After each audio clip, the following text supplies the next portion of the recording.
नमस्कार बच्चों, Hindi online class में एक बार फिर आपका स्वागत है। तो बच्चों, पिछली क्लास में हमने दामन और पीथियस के चैप्टर के बारे में पढ़ा था। क्लास में हमने यही चैप्टर पढ़ा और समझा था। तो आज हम अपनी क्लास में चैप्टर 16 दामन और पीथियस के अभ्यास कार्य को हल करेंगे।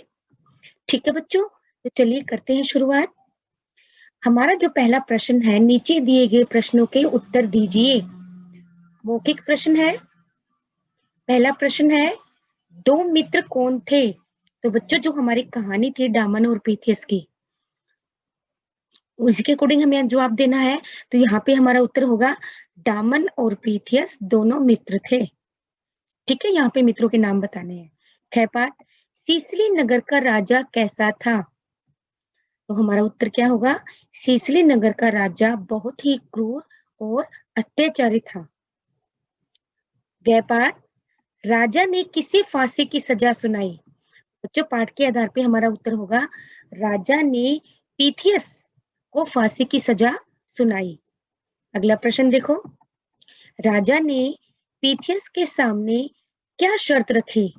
तो बच्चों, हमारा उत्तर होगा, राजा ने पीथियस के सामने शर्त रखी कि यदि तुम अपने स्थान पर किसी दूसरे व्यक्ति को जेल में छोड़ के जाओ तो तुम अपने परिवार से मिल सकते हो। यही शर्त रखी थी ना बच्चों? बिल्कुल।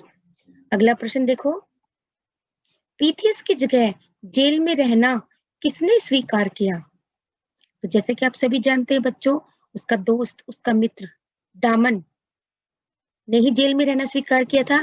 तो यहाँ पे हमारा यही उत्तर होगा, पीथियस की जगह जेल में रहना दामन ने स्वीकार किया। ठीक है बच्चों, अगला देखो, तो ये हमारे मौखिक प्रश्न है। अब आते हैं लिखित प्रश्न उत्तर। लिखित में हमारा जो पहला प्रश्न है, राजा ने किसे और क्यों फांसी की सजा सुनाई? तो बच्चों, पाठ के आधार पे हमारा उत्तर होगा, राजा ने पीथियस पर कुछ दोष लगाकर उसे फांसी की सजा सुनाई। ठीक है, अगला देखो, खैपाट, पीथियस ने अपनी अंतिम इच्छा क्या बताई? तो बच्चों, पाठ के आधार पे हमारा उत्तर होगा कि पीथियस ने अपनी अंतिम इच्छा अपने परिवार से मिलने की बताई।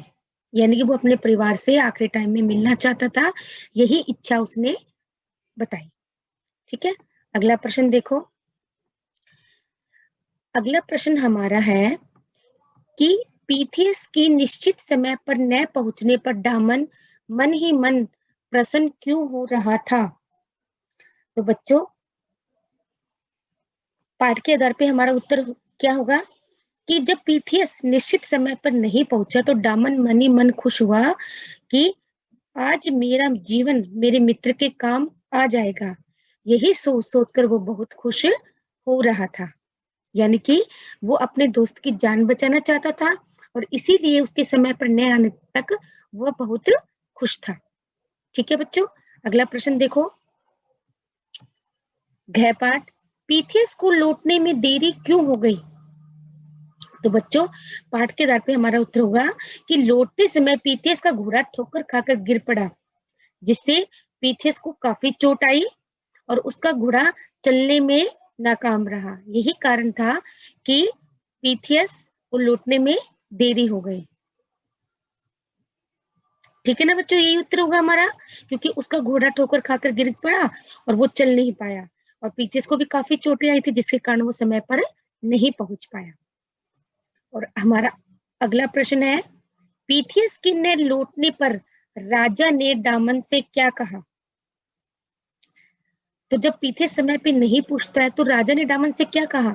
तो बच्चों, पाठ के आधार पे हमारा उत्तर होगा कि राजा ने दामन से कहा कि देखा, तुम्हारा मित्र तुम्हें धोखा देकर तुम्हें मुसीबत में छोड़कर चला गया। यानी कि जिसको तुम सच्चा दोस्त कहते हो, वो दोस्त तुम्हारा सच्चा नहीं है।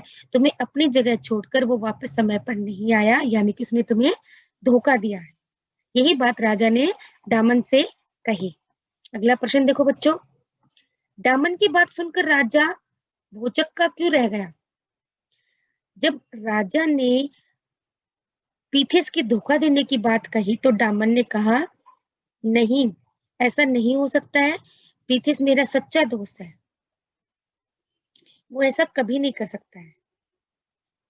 फिर उसने कहा कि आप देर क्यों कर रहे हो, फांसी का समय तो हो चुका है, तो आप मुझे अब फांसी देने में देरी क्यों कर रहे हो। यही बातें सुनकर राजा भौचक्का रह गया, यानी कि आश्चर्यचकित रह गया।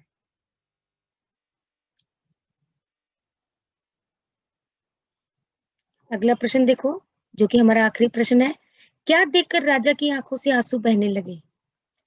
तो बच्चों यहाँ पे आपको बताना है कि राजा की आंखों से आंसू बहने लगे, क्यों बहने लगे।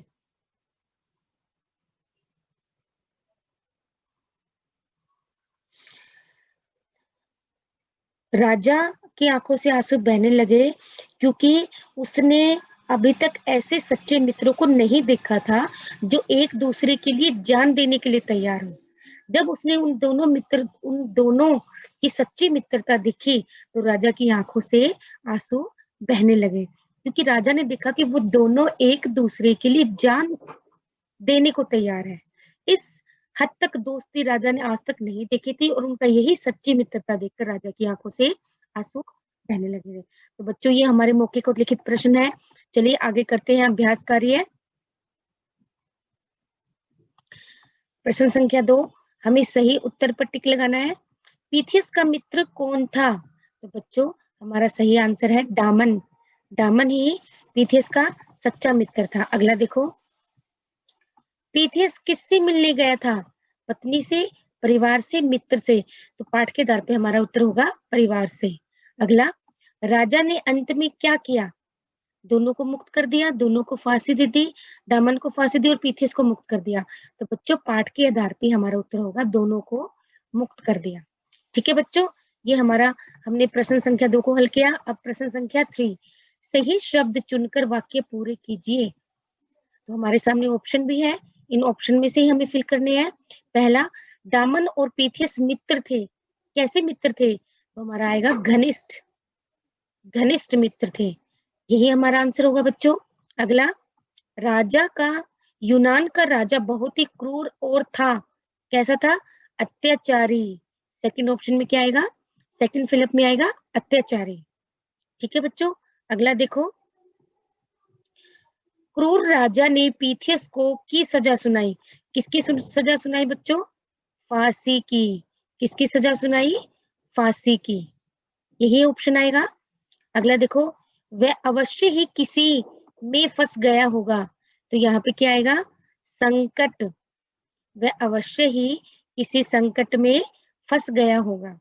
ठीक है, और हमारा आखिरी जो है फिलअप, अंत में राजा ने उन दोनों मित्रों को कर दिया था। क्या कर दिया था, तो हमारा एक ही ऑप्शन रहता है मुक्त। तो यहाँ पे आएगा मुक्त कर दिया था। ठीक है बच्चों, ये हमारे खालिस्तान हुए। अब प्रश्न संख्या 4, किसने कहा और किससे कहा। यहाँ पे सामने हमें आंसर लिखने हैं। ठहरो ठहरो, मैं आ गया हूँ, फांसी की सजा मुझे हुई है। तो बच्चों जैसा कि हमने पाठ पढ़ा था उसके आधार पे यहाँ पे ये वाक्य किसने कहे थे, पीथियस ने। और किससे कहे थे, राजा से, कि ठहरो ठहरो मैं आ गया हूँ, फांसी की सजा मुझे हुई है। तो यहाँ पे हम क्या लिखेंगे, पीथियस ने राजा से।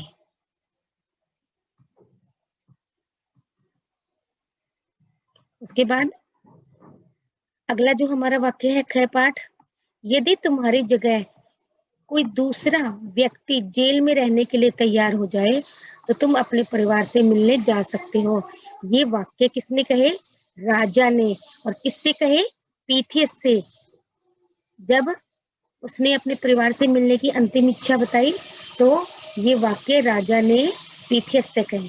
ठीक है बच्चों, आगे देखो, तुम्हारा मित्र तुम्हें धोखा देकर चला गया है। ये वाक्य किसने कहे, ये वाक्य राजा ने दामन से कहे। जब दामन पीथियस की जगह पे जेल में आ गया था और जब पीथियस समय पे नहीं पहुंचा था तो उसने दामन से क्या कहा, तुम्हारा मित्र तुम्हें धोखा देकर चला गया। ठीक है बच्चों, और हमारा आखिरी वाक्य है, मैं आप दोनों को मुक्त करता हूँ, मैं चाहता हूँ कि आप दोनों मेरे सलाहकार बने। तो ये वाक्य अंत में जब राजा दोनों को मुक्त कर देता है तो राजा डामन और पीथियस दोनों से ये बात कहता है कि मैं आप दोनों को मुक्त करता हूँ। तो राजा ने डामन और पीथियस से। ठीक है बच्चों, तो ये हमारा चैप्टर से संबंधित अभ्यास कार्य किया। अब आता है भाषा ज्ञान। भाषा ज्ञान यानी कि व्याकरण संबंधी।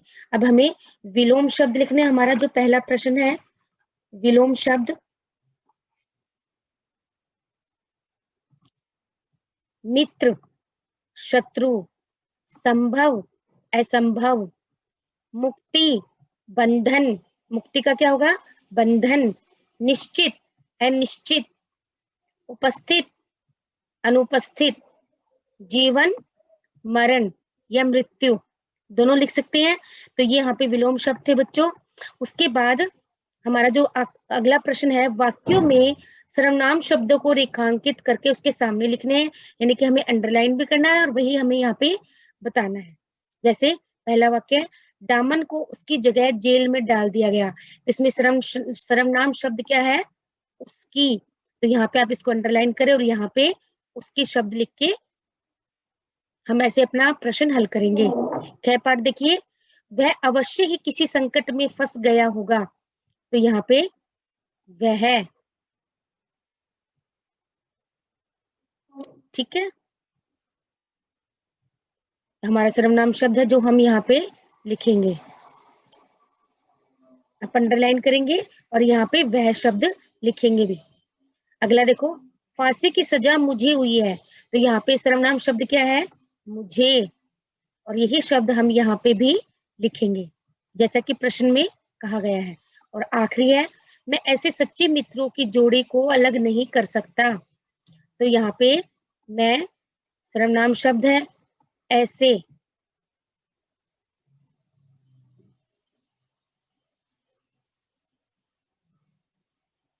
सच्चे मित्रों की जोड़ी को अलग नहीं कर सकता। ठीक है, तो बच्चों ये हमने प्रश्न संख्या 2 को हल किया। अगला हमारा आता है विराम चिन्ह। विराम चिन्ह का मतलब होता है कि रुकना या ठहरना। तो जब हम वाक्य पढ़ते हैं तो बीच में हम देखते हैं कहीं कोमा लगता है, कहीं पूर्ण विराम लगता है। ये सब हमें ये बताते हैं कि हमें कहाँ कब कैसे रुकना है। ठीक है, तो हिंदी में प्रयुक्त होने वाले ये प्रमुख चिन्ह है, पूर्ण विराम, अर्धविराम, उद्धरण चिन्ह, प्रश्नवाचक और विस्मयादि बोधक। तो बच्चों आगे हमें इन्हीं विराम चिन्हों का प्रयोग इन वाक्यों में करना है। दिए गए वाक्यों में उचित स्थान पर उचित विराम चिन्ह लगाइए। पीथियस मेरा सच्चा मित्र है, यहाँ पे पूर्ण विराम आएगा क्योंकि जब वाक्य पूरा हो जाता है तो हम पूर्ण विराम चिन्ह का प्रयोग करते हैं। आगे देखो, आप देर क्यों कर रहे हैं, यहाँ पे प्रश्न पूछा जा रहा है और प्रश्न पूछने के लिए प्रश्नवाचक चिन्ह का प्रयोग किया जाता है अंत में। ठीक है बच्चों, उसके बाद आज मेरे मित्र के लिए मेरा जीवन काम आ जाएगा। तो इसमें आह के बाद विस्मयादि बोधक, जब प्रसन्नता, दुख, हर्ष, शोक के भाव होते हैं तब हम वहां पे विस्मयादि बोधक चिन्ह का प्रयोग करते हैं और अंत में पूर्ण विराम। ठीक है बच्चों, उसके बाद अगला देखो, पीथियस ने राजा से कहा मैं अपने परिवार से मिलना चाहता हूँ। पीथियस ने राजा से कहा मैं अपने परिवार से मिलना चाहता हूँ। तो यहाँ पे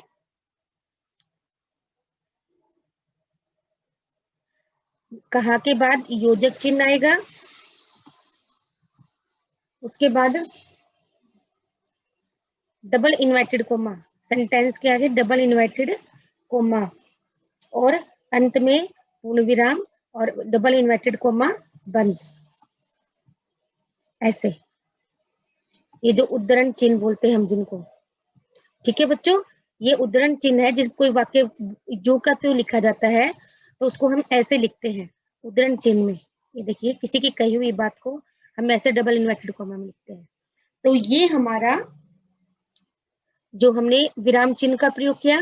अगला हमारा प्रश्न है प्रश्न संख्या 4, जो कि हमारा अभ्यास कार्य का आखिरी प्रश्न है। इन शब्दों का वाक्य में प्रयोग करना है। ये शब्द तो एक जैसे लगते हैं लेकिन इनका अर्थ अलग अलग है।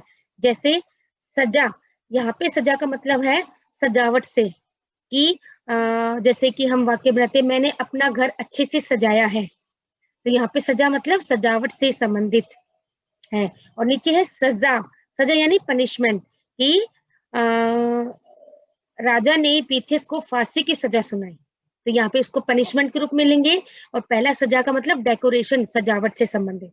ठीक है बच्चों, अगला देखो, अगला जो शब्द वो है अन्य और अन। तो यहाँ पे अन्य का जो मतलब है बच्चों, ये अर्थ, इसका अर्थ होगा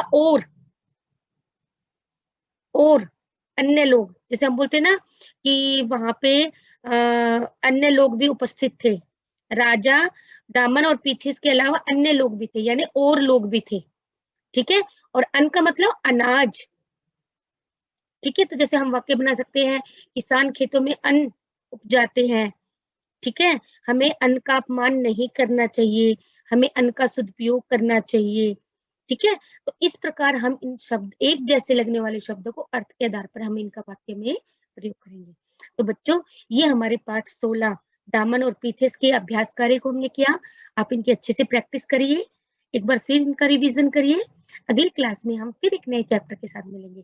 तब तक के लिए नमस्कार बच्चों।